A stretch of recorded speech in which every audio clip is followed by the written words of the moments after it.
Welcome everyone to the Podshirt Podcast. I am the Super Diesel Daniel Hood. Allie, Auburn, say hello. Hi, thank you so much for having me. Yes, it's good to have you on.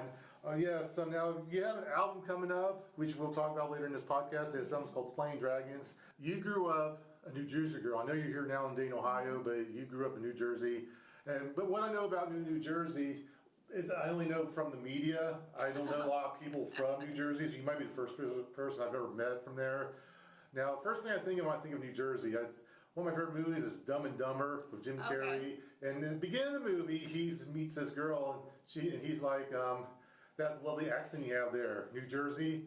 So apparently, he thought she had a New Jersey accent. But I want to ask you: is this New Jersey accent real? Do people have a specific accent when they're in New Jersey? I think it depends on where in New Jersey you are. Okay. There might be some New Jersey people who disagree with me, but I think that your accent either falls into a New York accent or a Philly accent. And North Jersey tends to have more of a New York accent. South Jersey tends to have more of a Philly accent. Yes. And then Central Jersey, who knows if that exists. But yeah. Absolutely. Do you have your own accent that people say, "Hey, you sound like this"? I don't think that I do, but occasionally people will make comments. But I don't, even within New Jersey, I say things differently than some of my friends. Another thing about New Jersey that I know, thanks to the media, there's Jersey Mike's, which we're a mile away from a Jersey Mike's. Now, apparently, New Jersey is known for their subs. That's what they say, but is it true? Like, does New Jersey have like tradition in like their sub making? Yeah, their subs. I would say New Jersey food in general, just because, again, our proximity to New York and Philly, we have really great food. Yes. I have no problems with the Midwest. I love being here, but I do miss some of the food that we can get back in New Jersey. Yes. Now, I've been to Philadelphia before. They're known for their cheesesteaks. Of course, here in Ohio, our main thing is hot dogs, which we're not far from the Skyline Inn and Gold Star Chili. Yeah. So I'm thinking, I guess the reason why I say because I would hate for someone say that this was an Ohio product and be wrong. Like we're not known, I guess, for like maybe our waffles, like all those Ohio waffles. I'd be like, what are you talking about? So I'm just wondering, do you get like offended when people say, "Ooh, Jersey Mike's"? That's New Jersey. No, Mike. I don't, because I think it's represented well. Well, you heard it first. Allie has confirmed that that's a real problem. I didn't know that for myself. And another thing I want to talk about when it comes to New Jersey, you are a music artist, and there's a lot of great music that comes from New Jersey. There is. And we're focused on that on this show. So maybe you can help me, but I thought of my Mount Rushmore of New Jersey music acts. And you can tell me if I'm whack for saying one of the acts, and then you can replace that act. It's up to you. But on my Mount Rushmore, I'll start with the Jonas Brothers. They, of course, they started out like a young teen act, Al Disney. Remember the song "Burning Up"? I was probably maybe 20 when that song came out. Like "Burning Up." Yeah. And you know what? They're probably a good band because I know they started out with the Disney stigma. Oh, they're from Disney, but they broke out. They got a lot of good music. I respect them. So I have them on Mount Rushmore. Okay. And then up next, my Mount Rushmore, I got Bon Jovi, one of the all-time great rock bands. They came out in the early 80s, and they still do good music now because they have a song called "Red, White, and Jersey" that came out like 3 months ago, part of their new album. I really enjoyed that. They're still pretty good, even to this day. And next on my list, I got Bruce Springsteen and the E Street Band because Bruce is from New Jersey, along with several members of that band, and some are from New York. I like their stuff from the mid-'80s, especially Glory Days. That reminds me of baseball. Yeah. And then the other band I have on my list of Mount Rushmore is Frankie Valli and the Four Seasons. Okay. Yeah, they are an all-time great. I think they got started maybe in the late 50s. There's a bunch I like from them, but I like their song "Working My Way Back to You" because I remember the first version I've heard that was when the Spinners did it. That was like the early 70s, I think. I always liked that, and years later, I was told that was a cover. It was Frankie Valli and the Four Seasons that did that song. You know, I might like that one better. It might edge the remake of the Spinners. You know, never meets the original, but those are two real good ones from that song. So that's my Mount Rushmore. So, Allie, does that sound good, or is there someone else that you think's better than any of those four? So is that in any particular order? No or order. They're all just up there on the rocks together? They're just there. There's no order. Okay, yeah. So definitely Bruce, definitely Bon Jovi, and definitely Frankie Valli. Jonas Brothers I love. I had a lot of Jonas Brothers posters in my room when I was growing up, so I love them. As far as Mount Rushmore, I just don't know if they've cemented their legend status yet. I think that it could get there, especially because now they're sort of revamping. Yeah. And finding a whole new generation of fans. But Yeah. I feel bad saying not to have them on there because I am a huge Jonas Brothers fan. Yeah. But I also feel weird having them in the same sentence as Bon Jovi and Springsteen. Okay. But I do love them. That's where maybe they're number 5. Maybe. Then who's better than the Jonas Brothers then? I know, but I'm like, my mind's going blank. Am I allowed to consult my phone? Yes, you can. Am I allowed to Google? Yeah. Once again, the magic of editing this is going to come out perfect. No one will never know this phone call. Sinatra was born in Hoboken, New Jersey. Okay, well that is a good one. Yeah, so I think with all of my love for the Jonas Brothers, and I do have a tremendous love for the Jonas Brothers, I think I would replace them with Sinatra, just if we're doing a Mount Rushmore. All right, that's worthy. Yes, he's part of the Rat Pack, and that's a worthy choice. And I'll get into this. You can tell me as much as you want. But yeah, you had a health scare, and you was out of the music making business roughly 7 years. So did you feel like how bad was your health? Like during the 7-year gap, you was gone. So it started pretty bad. I had a near-death experience with my health. And then from there it got better, but it was a chronic illness that I still am struggling with some stuff. Okay. But it just has become a lot more manageable. So it was like one big health scare that then the next couple years I was just focused on learning how to manage. And that meant music that had to take a backseat. Like, was it bad? Did you feel like you might die? Was there some days you felt So my dad actually found me unconscious. I was having an anaphylactic reaction, so like stopping breathing, completely swollen, broken out in hives. So if he just happened to be passing by my neighborhood. He had a key to my place. He thought, I'm here, I might as well just drop in to see how she's doing. He found me on the floor. So it was one of those moments that was sort of like, okay, we need to figure out what this is and how to make sure this doesn't happen again. And that needs to be the priority. Yeah, it's not good to be unconscious. But I mean, I know. I guess we laugh about it now, but people they get sick, and it's an unfortunate part of life. Now, I've never had a near-death experience like that, but there's things I love in life, and sometimes things get in the way, like maybe issues with other family members or just personal. I struggle with mental health in the past, and there's the idea you have to step away from things that you love because you just don't have the energy to do it. Yeah. So I relate in that way. I think I think you can be an inspiration that even though you was gone for a while, you found that heartbeat to make music because you're good at it. I like your sound. Thank you. And I'm glad you came out with you came out with a few singles so far, and in the near future, you will have a brand new album for the world to listen to. Yeah. This album is called SLAYIN Dragons. It is, yeah. Let's talk about it. Now, one track you've released already, and you have a music video on YouTube and audio release. This is called Win or Lose. Yeah. Now, I saw the video, so I'm going to guess, and actually how this works for people at home. I'll act as an audience member who doesn't know what Ellie was thinking when she was writing this song. I'll just reveal what I thought of, what makes me feel, and also based on the music video. But yeah, you have someone in your life that's special. I guess that's your husband, I assume. But I guess this song is about choosing to be in a relationship, and you don't know how it's going to go. Any choice you make, you don't know what's going to happen. Winning, I guess, in a relationship means that you're with that person the rest of your life, but then you could lose. And to lose means that you guys fight, there's a divorce, bad stuff happens. So that's how losing does. Now, let's just focus on win or lose, but of course, this is a sports metaphor. Sometimes there are ties. In soccer, football, there's a tie. And that means there was no decision being made. Like it was a decision of no decision. And it's very awkward. So I want to know from you, do you think is it okay to not know what's going to happen? Like you're very definitive on winning or losing, but is there such thing as ties in any relationship?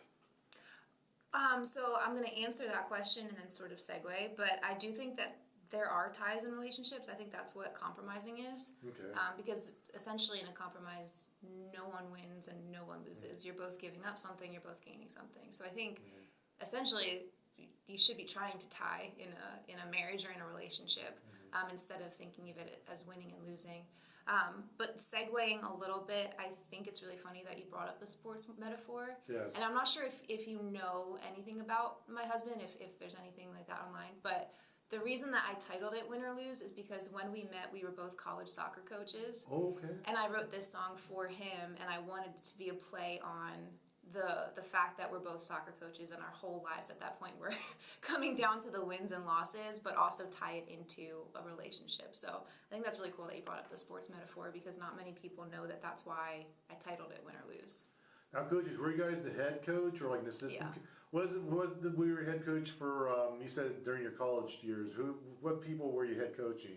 What was their age? So we were coaching at a college. Okay. So college students, Oh, I guess, okay. 18 to 22 with the occasional outliers. Okay, that's fascinating, because I was thinking, you're kind of young still. I figure you'd be coaching like little kids, but I guess that's fine. I'm fine. Now, we talked about Win or Lose. Mm-hmm. Now, I guess your plan for this album, you have a bunch of tracks that will be on this album. You haven't decided yet, as this, when people listen to this, it'll be late February, and soon after your album will be out.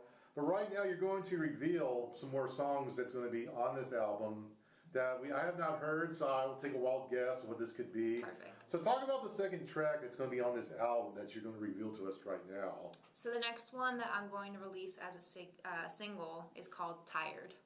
Tired. I think I have to go with a Dumb and Dumber reference again, because he was like, I'm sick and tired of being sick and tired.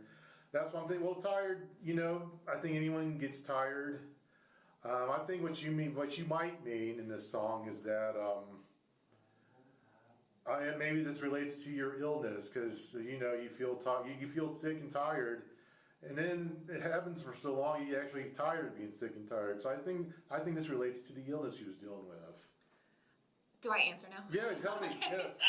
So that's actually like a really good perception of it, and that definitely is part of the inspiration behind it.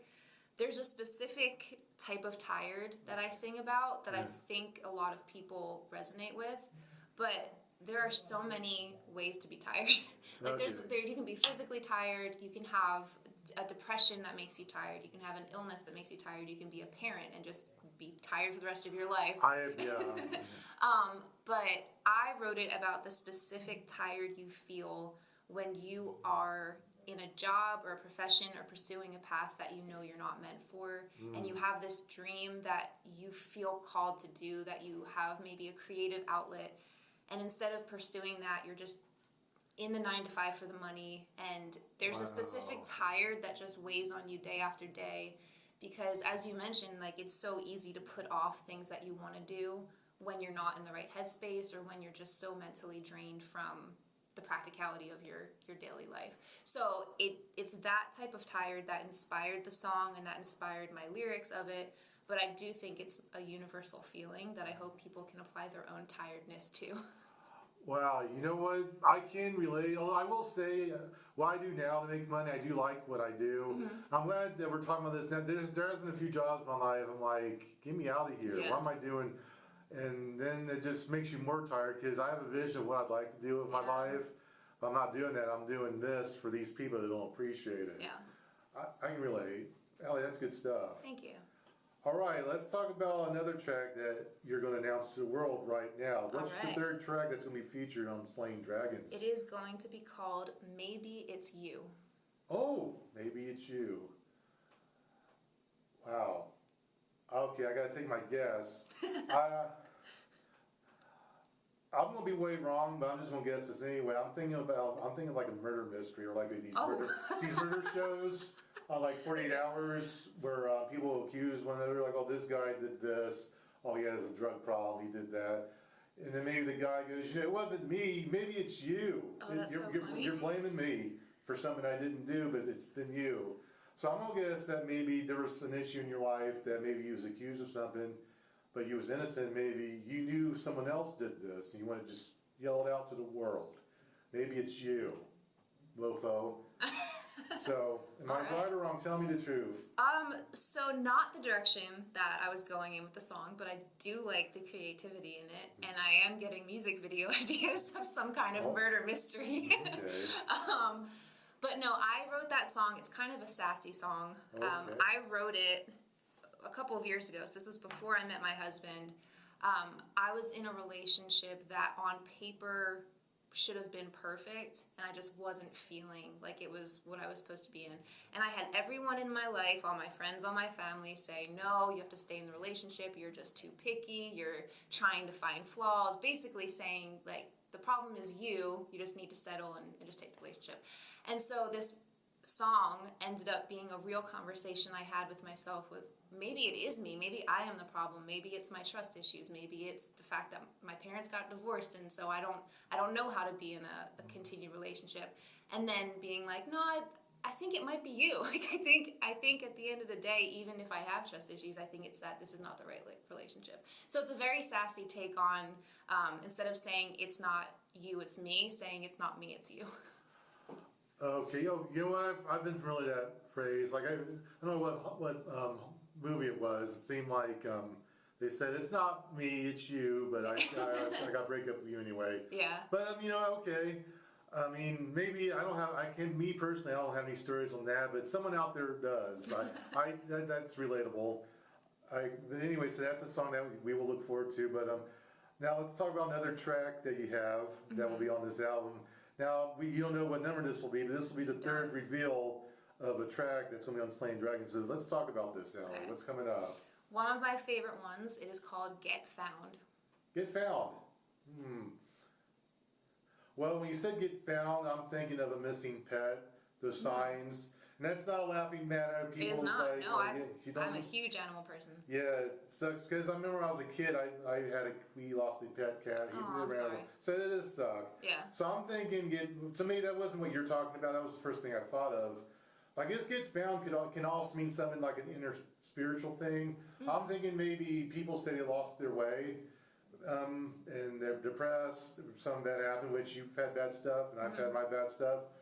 So the idea is that you got to take steps to find yourself, get out of that bad job that you hate that we spoke of earlier. So I'm going to say it's about battling inner demons. You got to get found. So am I right or wrong? That is much more noble than my version. Okay. No, I like that take on it, and I hope that people who feel that can apply it to this song. But you sort of brushed on it when you said getting away from the job, getting away from things that affect your mental health. There are a lot of lines in this song that are some of my favorite that I've written, but essentially it's about wanting to get away, and sometimes you have to get away from your present circumstances to re-find yourself. Okay. So you have to get away to get found. So that's sort of the direction that I was taking it, and you can apply it to mental health, you can apply it to your job.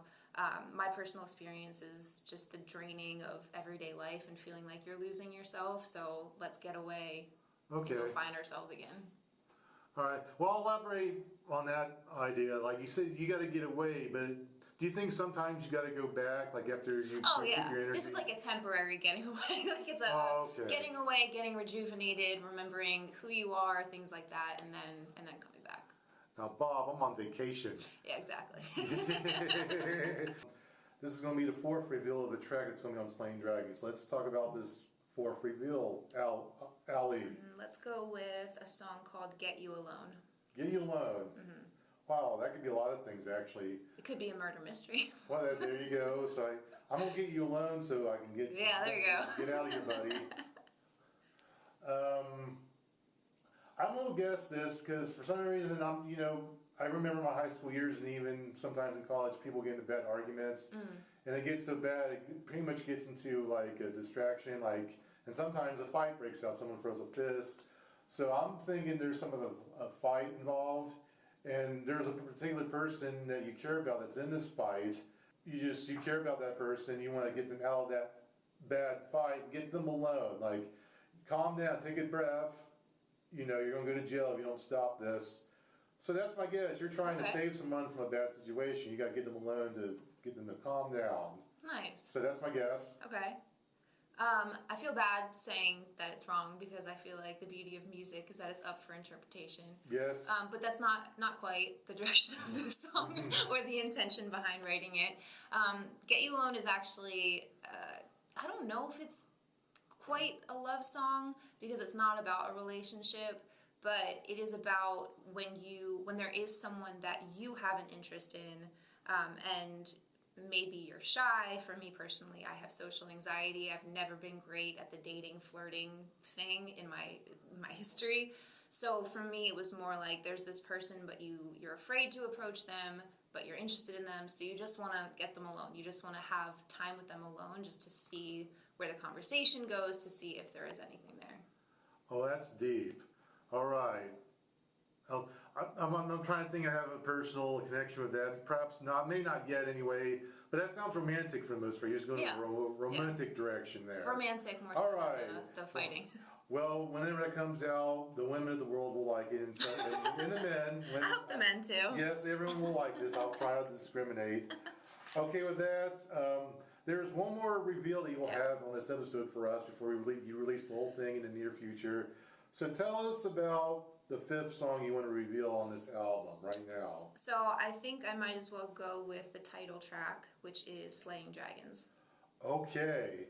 Now I'm a lover of comic books. When I hear the word dragons, I just think of it's the most colorful thing you can draw. Like Puff the Magic Dragon, and we have the Dayton Dragons right here in Dayton.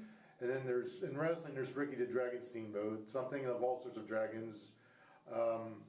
Slaying dragon, I mean, that's like a terminology used, like you're fighting your enemies. I'm slaying the dragon. So it's a common terminology, so I'm going to say for you, this is the title of your album and also the name of a song you have. You did this because, not necessarily about your illness, but you were away for a while. I mean, 7 years to not do something that you love doing or anything at all, really. You lose your muscle memory. Say, because I love video games, I would play, say, Super Mario Brothers on Nintendo. I just play and I got good at it. Then I just go 7 years, I don't even look at the game. I don't touch it. And then I finally pick it up 7 years later. I'm going to suck. I'll be like, hey, what's this button? Wow, I used to be good at this. What's wrong with me? So I think this is about you. You've lost, for a little while, you lost something that you had. You're trying to get it back. That's what Slaying Dragons is. Am I right? So you are both right and not right.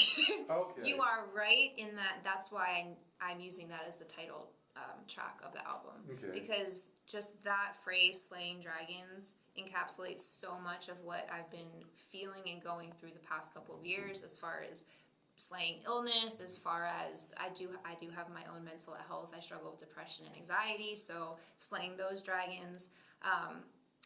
Having stepped away from music, as you said, coming back, I had to get over my fear of performing again, my fear of posting on social media again, my fear of being seen. I had to get my calluses back from playing guitar. So there was a lot of brushing off the cobwebs and a lot of fear behind the decision to come back to music. Yes. So slaying those dragons, I've gotten married, fallen in love, have a super healthy relationship. To me, that was a dragon that I slayed. Yeah. So you are correct, and that's why it is the title track. The actual song itself has a different meaning for Slaying Dragons. The song itself I wrote in a time where I was so fed up with dating and relationships, and I was finding that I was meeting men, and this is not to disparage men at all, but I was dating men who would put me down to feel better about themselves. Men who wanted me to stop singing, men who didn't like when I would perform because other men would look at me, things like that. Okay. So for me, Slaying Dragons was, I'd rather be on my own, slaying dragons by myself, instead of just waiting in a tower to be saved. Just because in my experience and the experience that I was going through then, every time I would start putting myself out there, it would be with someone who didn't like to see me shine because it made them feel bad. So it was, I would rather slay dragons on my own and wait for the person who is excited by my light and wants to see me shine, rather than give that light away. That's deep. Because yes, I think you want to be around people that support you. And in that regard, I can relate. I once again think of elementary school and high school, like you here in class. Some people, they just don't like you, and or online, they do trolling. They just run their mouth. I get the social media part. Sometimes, like, I don't need to be on Facebook. People just run their mouth over stupid stuff. Yeah. They're probably lying. But I get that part. You want to be around people that love you for you. Right. I want that, and you deserve that as well, Allie. And I hope you As do you, yeah. Well, yes, I hope you always have that. Thank you. It's good stuff. So those are your reveals for right now. Now, in the description below of this video or audio that you will either watch or listen to, we'll have the release date of your album, so the day we'll found that, because as we do this recording, you don't even know. I don't know, because things have changed so much now that it's not just release a single and then an album. With streaming and with social media, it's release single, then album. Yeah. So I'm still figuring out the order and when that album release is going to be. Absolutely, but yes, but once she will decide that, and it'll be below this video or audio, and this will be. You do like not a lot of artists make music videos, but you do make a lot of videos. Do you know how many videos you're gonna make on YouTube for this very album? Ballpark, how many you gonna make? My goal is to make one per single, Oh. Which is expensive. But there are ways that I've managed to get around that. Like I'm able to edit by myself, and I do the directing by myself. So there are ways to cut back on costs. So my goal is to be able to tell a visual story with each single. Awesome, bunch of stuff coming your way, and we'll get to see it, and you can listen to it. Is this going to be on Spotify? Mm-hmm. Yep, anywhere that music is streaming. So you have Spotify, Apple, Amazon, all of them basically. All right. And I'll put you on my bucket list. I want to see you in concert if you Cool. do something this spring or summer. I have a big bucket list, but I will try. I think you're legit. And Appreciate thank that. you. I'm honored that you're here today. So I'm honored thank to be you. here. Thank Shake you. your hand on camera. Now, me and Allie want you at home to remember, good music is not dead.